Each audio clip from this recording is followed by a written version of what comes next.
अथर्ववेद आपके सामने मैं पेश करता हूं, और ये जो भाष्य और कमेंट्री जो है जो मैं पेश करूंगा, ये स्वामी दयानंद सरस्वती साहब की है। इसमें नियोग करवाने वाली महिला की, स्त्री की तारीफ की गई है, उसको अप्रिशिएट किया गया है। इससे हम बेस पकड़ेंगे, यानी नियोग को अप्रिशिएट किया गया है, एडमायर किया गया है, इसकी तारीफ की गई है। हां जी, तो यहां से शुरू करते हैं और वहां क्या कहा गया है जरा चलते हैं। आपकी स्क्रीन के ऊपर अथर्ववेद उसका पूरा हवाला है, और ये सत्यार्थ प्रकाश जो हिंदी वर्जन है उसके सफा 99 के ऊपर इस मंत्र को कोट किया है स्वामी दयानंद सरस्वती साहब ने। अथर्ववेद का खंड बनेगा 1, 4, 14 और इसका अनुवाक बनेगा दूसरा, और मंत्र बनेगा 1, 8, 18। उसका भाष्य लिखते हुए वो कहते हैं, ओ पति और देवर को दुख ना देने वाली स्त्री। अब देवर को यहां मैंने येलो हाईलाइट किया, उसकी वजह क्या है अभी बताता हूं। पति और देवर, अब देवर एक ऐसा शब्द है जिसको आमतौर पर पति के, यानी एक औरत के पति के छोटे भाई या बड़े भाई के तौर पर समझा जाता है, उसको देवर कहा जाता है। मगर जब पति के कॉन्टेक्स्ट में देवर आए, उसका मतलब क्या होता है, स्वामी जी की जुबानी आपको निरुक्त का आपको हवाला मैं अभी दिखा दूंगा। यहां पर यह कहा गया है कि पति और देवर को जो दुख नहीं देती स्त्री, और गृहश्रम में, गृहश्रम कहते, मैंने आपको बताया गृहश्रम 4 किस्म के आश्रम पाए जाते हैं, उनमें गृहश्रम जो है ये एक एज के बाद माना जाता है सनातन धर्म में, ऐसा आश्रम जिसमें आप गृहस्थी यानी घर को बसाते हैं, फैमिली स्टार्ट करते हैं, शादी ब्याह बच्चे, फैमिली प्लानिंग, ये सारी चीजें गृह आश्रम के अंदर आती हैं। तो वो कहते हैं कि गृह आश्रम में तुम अपने पति और देवर को दुख नहीं देती, उनके साथ अच्छे से चलती हो।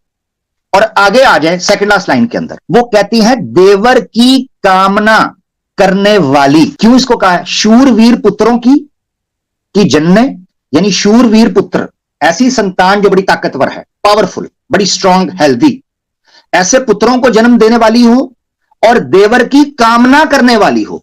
कामना का क्या मतलब है, चाहत, ख्वाहिश, तमन्ना, आरजू, डिजायर, डिमांड, आय हाय। तो देवर की कामना करने वाली, सोचने की बात यह है कि पति देव मौजूद हों तो देवर की कामना करने की जरूरत क्या है, यानी देवर की ख्वाहिश करने की क्या जरूरत है। मगर देखें अथर्ववेद के अंदर इस चीज को अप्रिशिएट किया गया है कि एक स्त्री अपने पति के साथ साथ देवर को दुख भी ना दे और देवर की कामना भी करने वाली हो। अब मैं नियोग कहां से निकालूंगा मैं आपको बताता हूं। वैसे तो देवर से क्लियर निकल रहा है, मगर आपको थोड़ा सा एक्सप्लेन कर डिटेल में।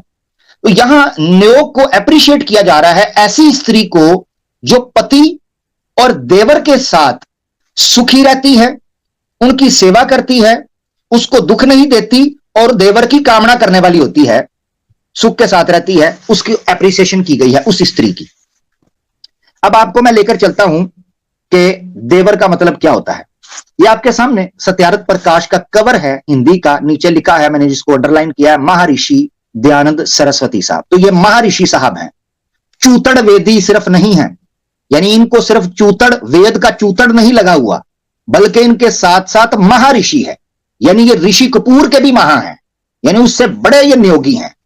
तो इसलिए जरा इनको हल्का मत लीजिएगा। हाँ, जिस तरह आप वो तुफैल चूतड़ वेदी को हल्का लेते हैं, इस तरह।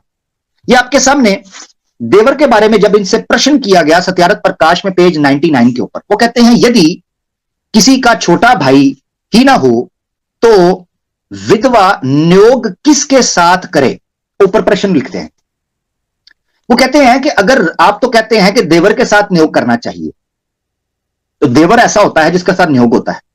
तो अगर किसी महिला के पति का या किसी स्त्री के पति का छोटा भाई ही ना हो तो वो विधवा हो जाए तो वो नियोग किसके साथ करेगी। तो वहां वो उत्तर देते हैं, वो कहते हैं देवर के साथ।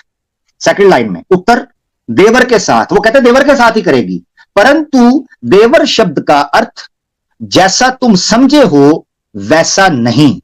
देखो निरुक्त में, अब निरुक्त का अध्याय 3 और खंड 1, 5, 15 उन्होंने कोट किया है संस्कृत उसका, निरुक्त का।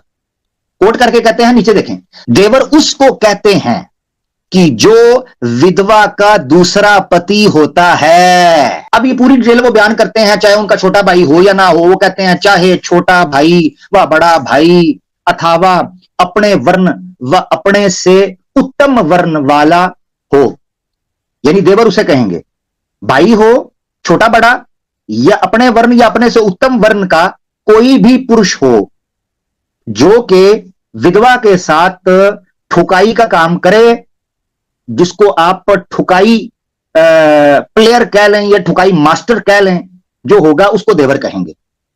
अब उन्होंने आसान वन लाइनर डेफिनेशन आखिरी दे दी, ये जरा देखिएगा। वो कहते हैं जिससे नियोग करे उसी का नाम देवर है। अथर्वा वेद में इस जगह पर पति के, ये मैं इसलिए जोर दे रहा था, पति के कॉन्टेक्स्ट में देवर आया है। पति और देवर के को दुख ना देवे या देने वाली हो स्त्री, ऐसी स्त्री जो पति और देवर। तो यहां पर देवर का मतलब क्या है? ऐसा बंदा जो कि नियोग करे। अब वो भाई का छोटा भाई हो या बड़ा भाई हो। इससे एक और मसला हल हो गया कि स्वामी दयानंद के नजदीक और आर्य समाजियों के कम से कम नजदीक सिर्फ और सिर्फ नियोग देवर नहीं कर सकता। जिसको आम भाषा में हम देवर उसको कहते हैं जो भाई का छोटा बड़ा भाई, जिस तरह हम कहते हैं नॉर्मली।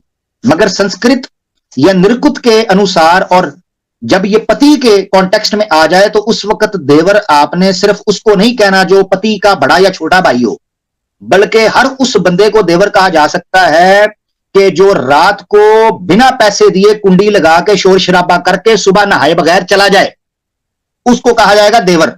और 9 महीने बाद घर में रफड़ पड़ जाए कि अम्मी हॉस्पिटल एक करी जान छुड़ा दो, तो वो जो कार्रवाई और गंध करके जाएगा, उस गंध करने वाले को कहते हैं देवर।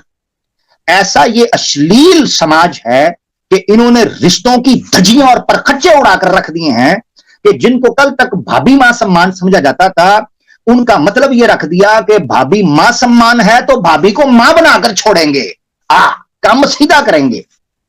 चेक करो जरा, कम तियां ते सुई 100 ते गियर छटा हैंड ब्रेक उत्ते सीट बेल्ट कट दी हुई है, देखी जाएगी ते हरन पा यार कमाल है। मतलब ये कि यार रिश्तों की मैया जो है इन्होंने उखाड़ कर रख दी है। मैं ज्यादा कुछ नहीं कहता। फिर कहते हैं आमिर बोलता है, तो बोलू ना तो और क्या करूं? आप गंद करते हो तो उस पर बोले भी ना।